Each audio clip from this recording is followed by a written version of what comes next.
السلام علیکم اسٹوڈنٹس، آج ہمارا تھرڈ لیکچر ہے۔ ہم سیکنڈ چیپٹر کی ریڈنگ کر رہے ہیں۔ اس سے پہلے ہم اس کے کچھ حصہ پڑھ چکے ہیں۔ آج ہم نے یہاں سے اس کو پڑھنا سٹارٹ کرنا ہے جہاں ہم نے پہلے چھوڑا تھا۔ So take out your English books and read with me. After the birth of Hazrat Muhammad he was handed over to Halima who was a Bedouin mother.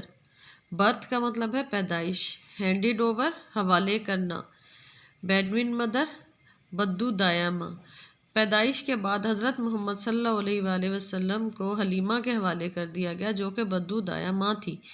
At that time there was a tradition that infants were handed over to the Bedouin mothers who used to raise them in the desert and bring them back to their parents after a few years. At that time اس وقت tradition رواج یا روایت، infants کا مطلب ہے شیرخوار بچے یا نومولود بچے، ہینڈیڈ اوور حوالے کیے جانا، بیڈوین مدرس بدو دائیوں کے، ریز کا مطلب ہے پرورش کرنا، ڈیزرٹ کا مطلب ہے صحرا میں، برنگ بیک مطلب واپس لے کر آنا۔ اس وقت یہ رواج تھا کہ نومولود بچوں کو بدو دائیوں کے حوالے کر دیا جاتا تھا جو کہ صحرا میں ان کی پرورش کرتی تھیں اور کچھ سالوں کے بعد واپس ان کے والدین کے پاس لے آتی تھیں۔ The holy prophet was appointed by Almighty Allah to show the Arabs the right path. Appointed کا مطلب ہے مبعوث کرنا، شو کا مطلب ہے دکھانا، رائٹ پاتھ سیدھا راستہ، عربز اہل عرب۔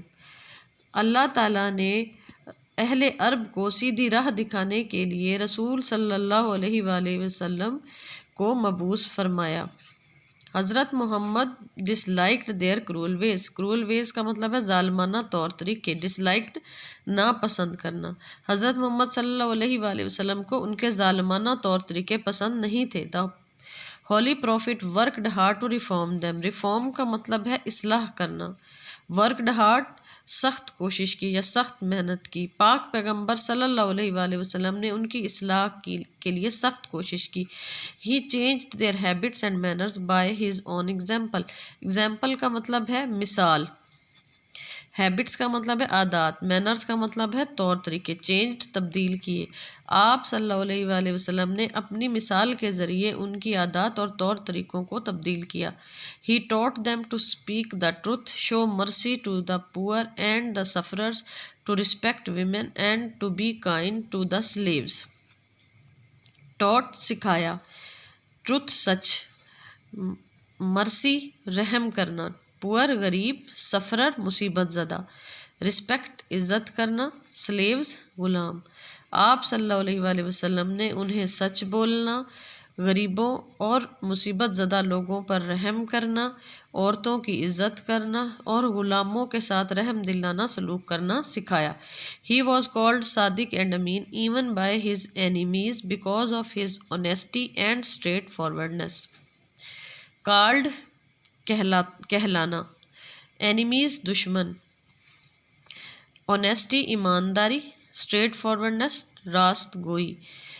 آپ صلی اللہ علیہ وآلہ وسلم صادق الامین کہلاتے تھے حتیٰ کہ اپنے دشمنوں کے ذریعے بھی، یعنی حضرت، ہم اس کو ایسے کہہ سکتے ہیں کہ حضرت محمد صلی اللہ علیہ وسلم کو ان کے دشمن، حتیٰ کہ دشمن بھی صادق الامین کہتے تھے ان کی ایمانداری اور راست گوئی کی وجہ سے۔ حضرت محمد لیڈ اے سمپل لائف، حضرت محمد صلی اللہ علیہ وآلہ وسلم نے سادہ زندگی گزاری، which is the best example of all the people of the world, for all the people of the world، جو کہ پوری دنیا کے لوگوں کے لیے ایک مثال ہے، بہترین مثال ہے۔ He wore clean clothes، آپ صلی اللہ علیہ وآلہ وسلم صاف ستھرے کپڑے پہنتے تھے۔ These clothes were usually common and inexpensive، عام طور پر یہ کپڑے سادہ اور کم قیمت کے ہوتے تھے یا سستے ہوتے تھے۔ انیکسپینسو کا مطلب ہے سستے یا کم قیمت کے۔ which depicts the simplicity of our beloved prophet صلی اللہ علیہ وآلہ وسلم۔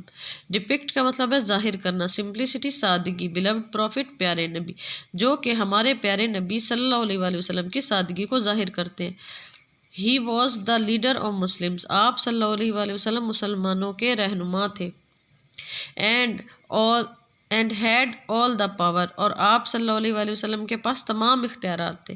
But he did not oil any benefit from the power, لیکن آپ صلی اللہ علیہ وسلم نے ان اختیارات سے کبھی فائدہ نہیں اٹھایا. ہی پوزیسڈ ٹالرنس، ٹالرنس کا مطلب ہے بردباری، پوزیسڈ کا مطلب ہے مالک ہونا، ملکیت ہونا. آپ صلی اللہ علیہ وسلم بردباری کے حامل تھے یا مالک تھے. حضرت محمد صلی اللہ علیہ وآلہ وسلم used to worship Almighty Allah in the cave of Hira. حضرت محمد صلی اللہ علیہ وآلہ وسلم غار ہیرا میں اللہ تعالیٰ کی عبادت کیا کرتے تھے. At the age of 40 he received the first revelation of the Holy Quran in the cave of Hira. 40 سال کی عمر میں غار ہیرا میں حضرت محمد صلی اللہ علیہ وآلہ وسلم پر پہلی قرآن پاک کی پہلی وحی نازل ہوئی. That was about the importance of knowledge. اور یہ علم کی اہمیت کے بارے میں تھی. امپورٹنس کا کیا مطلب ہے؟ اہمیت. Which is given below، جو کہ درج ذیل ہے. Recite in the name of your Lord، اپنے رب کے نام سے پڑھ. Who created، جس نے پیدا کیا. He created the human being from a clot. Clot کا مطلب ہے لوتھڑا، جمے ہوئے خون کا لوتھڑا. جس نے انسان کو جمے ہوئے خون کے لوتھڑے سے پیدا کیا. Recite and your Lord is the most honorable، پڑھ اور تیرا رب سب سے زیادہ عزت والا ہے.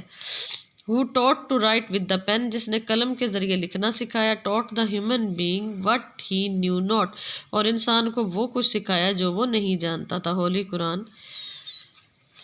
The famous event known as the Hijra migration to Medina occurred in 622 AD, about 12 years after the revelation of the first verses of the Holy Quran. Occurred کا مطلب ہے پیش آنا. فیمس ایونٹ مشہور واقعہ. ریویلیشن وحی کا نزول. ہجرت کا مشہور واقعہ قرآن پاک کی پہلی وحی کے تقریباً 12 سال بعد 622 عیسوی میں پیش آیا. This journey was destined to have far reaching effect in establishing the Islamic community, strengthen the position of Islam and spreading its message. Journey کا مطلب ہے سفر. ڈسٹائنٹ کا مطلب یہ ہے کہ ہوتا ہے طے ہونا یا قسمت ہونا یا کسی چیز کا حامل ہونا. فار ریچنگ کا مطلب ہے دور رس، یعنی جو کافی عرصے تک پھیلا ہوا ہو. اسٹیبلشنگ کا مطلب ہے کہ کسی چیز کو متعارف کروانا. اسلامک کمیونٹی یا قائم کرنا بھی اس کا مطلب ہو سکتا ہے. اسلامک کمیونٹی اسلامی معاشرہ. اسٹرینتھن کا مطلب ہے مضبوط بنانا. اسپریڈنگ کا مطلب ہے پھیلانا. اس سفر کے اسلامی ریاست کے قیام، اسلام کو مستحکم کرنے اور اس کے پیغام کو پھیلانے پر دور رس اثرات مرتب ہوئے. اسٹوڈنٹس، یہ کچھ ڈیفیکلٹ ورڈز ہیں جو میں نے اسی میں سے نکالے ہیں جو ہم نے ابھی پڑھا ہے، جن پیسیجز کو پڑھا ہے. ہیبٹس عادات، مینرز طور طریقے، سفررز مصیبت زدہ، کائنڈ رحم دل، اسٹریٹ فارورڈنس راست گوئی، ان ایکسپینسو کم قیمت کے یا سستے، ڈپکٹ ظاہر کرنا، ہینڈ اوور حوالے کرنا، بیڈوین مدر بدو دایا ماں، کرول ویز ظالمانہ طریقے، انفینٹس نومولود بچے، اور پاور اختیارات.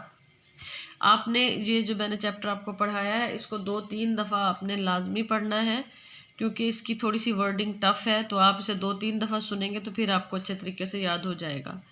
اس کے علاوہ آپ کی اپلیکیشنز ہیں، سک لیو ہے اور ارجنٹ پیس آف ورک ہے، وہ آپ نے دونوں لکھنی ہیں، دونوں ہی چھوٹی چھوٹی ہیں، اور یہ آپ کا ریٹرن ہوم ورک ہے. آپ نے ان کو لکھنا بھی ہے، ان کو یاد بھی کرنا ہے، اور پھر آپ نے سیٹرڈے کو اسکول میں سبمٹ کروانا ہے. امید ہے آج کا سبق آپ کو سمجھ آیا ہوگا. اپنا بہت زیادہ خیال رکھیے گا. اللہ حافظ.